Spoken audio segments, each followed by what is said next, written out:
قال رسول الله صلى الله عليه وسلم لا يدري القاتل فيما قتل ولا المقتول فيما قتل। কিয়ামতের আগে রাসূলুল্লাহ সাল্লাল্লাহু আলাইহি ওয়াসাল্লাম বলেন যে কিয়ামতের একটি আলামত হলো হত্যা বেড়ে যাবে, যে হত্যাকৃত ব্যক্তি জানবে না তাকে কেন হত্যা করা হয়েছে, হত্যাকারীও বুঝবে না কেন তাকে সে হত্যা করলো। খুবই সামান্য বিষয় নিয়ে হত্যা বেড়ে যাবে। আজকে দেখেন ব্যাপকভাবে আমাদের এই জনপদে এই হত্যার হার, মানুষ মারার হার বেড়ে গেছে। খুলনাতে এক যুবদল নেতাকে পায়ে রক কেটে হত্যা করা হয়েছে। আবার চাঁদপুরে প্রফেসরপাড়া জামে মসজিদের সম্মানিত যিনি ইমাম আছেন, খতিব আছেন নুরুল আমিন, তিনি মদিনা বিশ্ববিদ্যালয়ে পড়া, ওনাকে ছুরিকাঘাত করা হয়েছে। এভাবে কিন্তু হত্যা দিনকে দিন বেড়েই যাচ্ছে। এর এখন এই যে আইন থাকার পরেও কেন বারবার এত হত্যা হচ্ছে, এর কারণ হলো প্রচলিত এই আইন যথাযথ ন্যায় বিচার প্রতিষ্ঠা করতে পারছে না। দেখা যায় কোর্টে যাওয়ার পরে এটা লেংদি প্রসেস হয়ে যায়।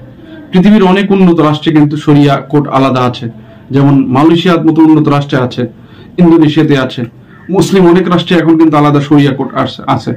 এই জন্য বামপন্থীরা যদি স্বল্প সংখ্যক হয়ে বিভিন্ন দাবি দাওয়া করতে পারে, 90% মুসলমানের দেশে মুসলমানরা কেন শরিয়া কোর্টের জন্য আলাদা দাবি করতে পারবে না?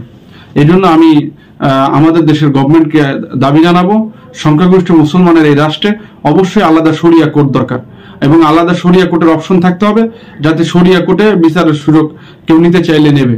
আর শরিয়া কোর্টের মাধ্যমে যদি বিচার আসা শুরু হয়, তাহলে আমাদের দেশে এই সমস্ত হত্যা কমে যাবে, ধর্ষণ বেড়ে যাবে, ধর্ষণও কমে যাবে, এবং অন্যান্য যে সমস্ত পাপ আছে এগুলি কিন্তু কমে যাবে।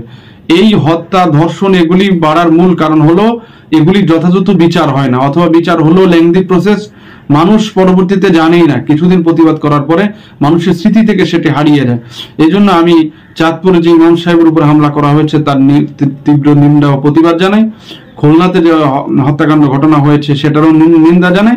পাশাপাশি অতি দ্রুত এই দেশে, এই সংখ্যাগরিষ্ঠ মুসলমানের দেশে শরিয়া কোর্ট চালু হোক, শরিয়া আইন চালু হোক, এটা আমরা চাই। একটা অপশন আলাদা থাকতে হবে, যে সাধারণ লও থাকবে, শরিয়া আইনও থাকবে।